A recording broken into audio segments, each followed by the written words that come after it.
Today, we're diving into the fascinating and honestly kind of strange science of, well, you. We're going to look at the deep, deep connection between your memories and your identity, all based on the incredible work of psychologist Martin A. Conway. So let me just start by asking you a question.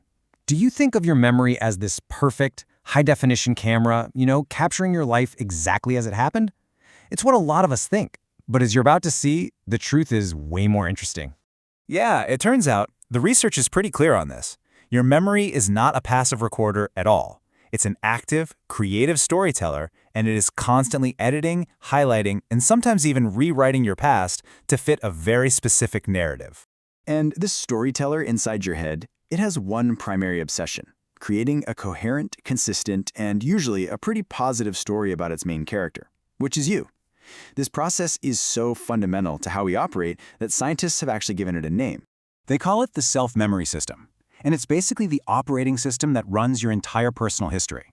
At its core, the self-memory system, or SMS for short, treats your memory like a giant database for your identity. I mean, it makes sense, right? Your past shapes who you think you are. But here's the crazy part. Who you are right now totally changes which memories you're even allowed to access from that database. Okay, so the system has two main parts. First, you've got the working self. Think of this as the director of your life's movie, or maybe the CEO. It's the part of you that's focused on your current goals and how you see yourself. And then there's the autobiographical knowledge base, which is like this massive film archive holding every scene from your life. And that director is always in the editing room, pulling clips from the archive to tell the story of you. And this whole setup creates a huge internal conflict, a constant battle between sticking to the cold hard facts and telling a good story about yourself. This conflict really boils down to two competing demands. On one side, you've got correspondence, which is the pressure for your memories to be accurate and true. On the other side, you've got coherence, which is this powerful need for your memories to fit with who you believe you are today. So when the literal truth clashes with a story that makes you look good or feel consistent, guess which one usually wins? Yeah, the story. And hey, this isn't some brand new idea. Way back in 1952, the psychologist David Rappaport put it perfectly. He said memory is less about perfect recall and more about revival according to the needs of the whole personality. You see this all the time. Here's a classic example. Imagine two fans from rival teams watching the same messy, controversial football game. Later on, the fan from Team A will vividly remember all the dirty plays made by Team B. But the fan from Team B? They'll remember the exact opposite. Their memories aren't shaped by what actually happened, but by their need to have a coherent identity as a loyal fan of a good, fair team.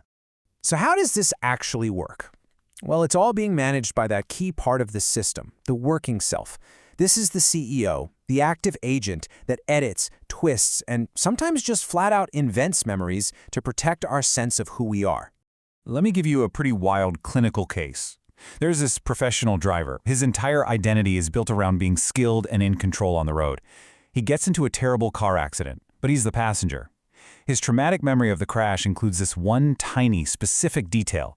He remembers having just enough time to shout a warning to the other driver, and he's just racked with guilt over it. But here's the thing. The police records prove the crash was instantaneous. There was zero time to shout.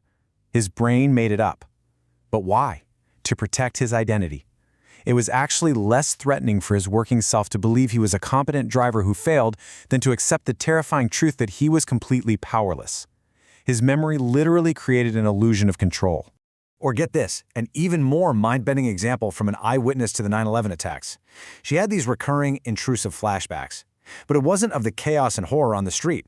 Instead, it was this bizarre, totally false memory of a peaceful, silent, high-angle view, like she was watching it all from a helicopter. She knew it couldn't be real, but she experienced it as a real memory. In reality, of course, she was on the ground, right in the middle of all that terror and panic.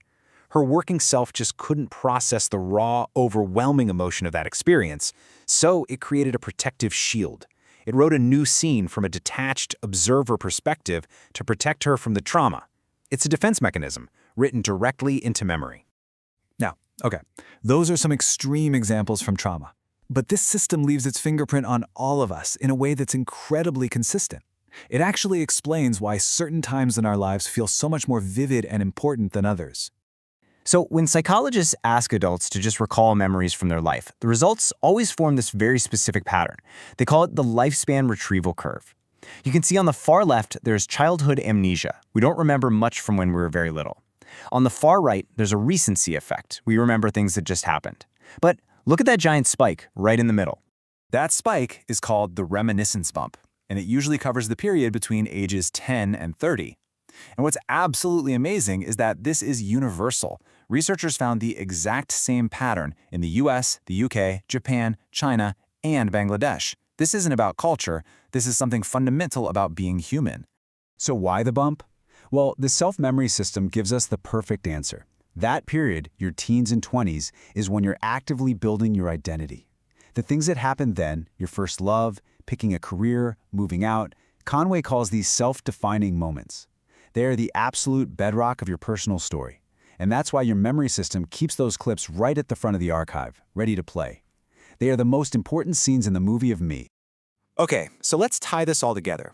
What does this really mean for how you think about your own past and even who you are right now?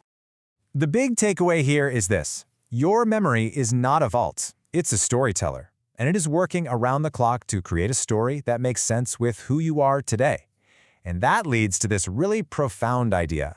Your identity isn't just built on your past. Your present self is actively reaching back in time and shaping, editing, and curating your memory of that past. It's a constant, living conversation between who you were and who you are. Which leaves us with one last big question to chew on. If your memories are really just the story you tell yourself about yourself, who exactly is the author?